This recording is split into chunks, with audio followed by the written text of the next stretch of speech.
At the scaled back Hollywood premiere that Disney was forced to do because of so much of the backlash surrounding Rachel Zegler and the Snow White movie, we saw a lot of interesting responses coming out of that special screening. Influencers only, access media only, special invite only to the premiere of Snow White, a movie that has had to deal with 2 years worth of controversy, from leaked set pictures to the things that Rachel Zegler and Gal Gadot said on the carpet to the political drama that Rachel Zegler instigated. And of course, a decently loud group of people out there that despise Gal Gadot for obvious reasons.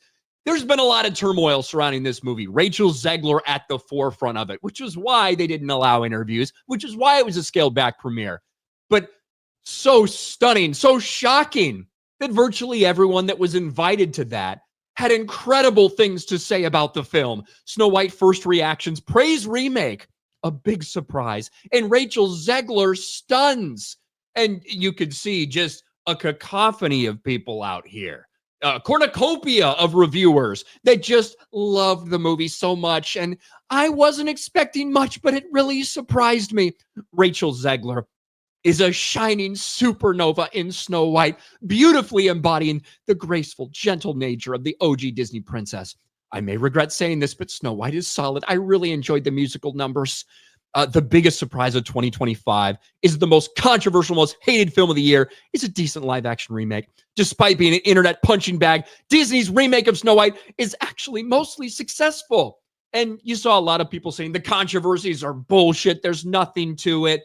Disney's entire strategy was to have people that they knew would say nice things about the film, release a social media embargo, and all of a sudden, people would be like, whoa, maybe it's not that bad. However, all the critics are now weighing in on Snow White, not just the ones that had some special invite to the premiere, all of them that were out there, even the ones that may be outside Disney's control. And it looks like, I mean, if I could read this correctly, they must all just be racist bigots. They must hate women. They must hate Latinas. They must hate Rachel Zegler too, because now we have one of the worst reviewed by the critics live action Disney remakes we've ever seen. A 48% is what this is reviewed to. It's weird that the social media embargo lifted on Saturday when they wanted people to say nice flowery things, but when the actual review embargo lifts 24 hours before release, nothing says confidence like that. This is what you end up with. And, you know, I saw a lot of people after these first reactions, which they're always like this, from these people that Disney specifically invites because they know the things they'll say and they know they want to keep getting invited to these things, come out and say flowery, wonderful things about it.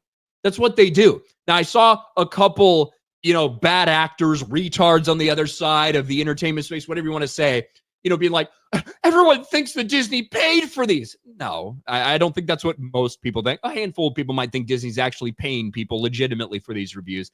I don't think that most people believe that. What I think is that they strategically select who they invite to these things. And those people that go there, they get wined and dined and they get treated to a Hollywood premiere. They take pictures with these stars and they desperately want to be invited back. So they give a good review, because if you blasted everyone you went to, do you really think you'd be getting invited back? Probably not. Probably not the case. That's what I think this reciprocal relationship is all about. But why don't we take a look at some of these reviews? I was told that it was hateful and bigoted, and you're just a right-wing, nasty, toxic fan if you don't like Snow White. Look at all these critics. Look at all these critics. Boston Globe. I had high hopes that Snow White would make me happy. Instead, this dopey remake made me sleepy and grumpy. I appreciate the effort on the dwarf puns. Irish Times. The most distracting flaws are rooted in the problematic recreation of animated material. The permanent magic hour lighting is hard to look at. Worst of all, the decision to cartoonize the dwarves alongside human actors is hugely problematic. Los Angeles Times. A fascinating case study in today's impossible contradictions. A magic mirror reflecting the tensions of the current times. Oh, we want a modern day Snow White, don't we? That's what everybody wanted. RogerEbert.com. Some parts of the film work better than others, but none of it has the sweetness and imagination of the animated feature. This Snow White is not the fairest of them all. It's just, well, fair. Here's a good one from Linda Merrick. Hey, you guys. I get why it's named that based on the small look at the profile picture I can see. A visual stunning, thematically rich adaptation that successfully modernizes the classic tale. This is a fairy tale for a new generation, one that reminds us all of the power of courage, kindness, and believing in a better future. All right, now we got some bad ones again. Toronto Star. There's nothing magical in Mark Webb's movie, but it nevertheless feels uncanny. Spending $250 million to make a film in which absolutely nothing works is a kind of dark art in and of itself. Clarice Loray, am I saying that right? From The Independent. With Snow White, they've finessed their formula. Do the bare minimum to make a film, then simply slap a bunch of cutesy CGI animals all over it and hope no one notices. BBC, positive review, guys. Alert, alert, alert, positive review. The story is cluttered, the tone is muddled, and the pacing is off. Again, that doesn't make the film a disaster. In some ways, the identity crisis is what makes it worth seeing. There you go. Doesn't sound super positive, but he says it's positive. New York Post. The timeless classic, a groundbreaking achievement for animation, has been turned into another pointless and awkward live-action automaton that vanishes from your mind the second it's over. Wow. Rolling Stone. This Snow White might not be the worst live-action adaptation of an animated touchstone, though it's a strong contender for the blandest. The movie does earn points as a bedtime story because it will definitely put you to sleep.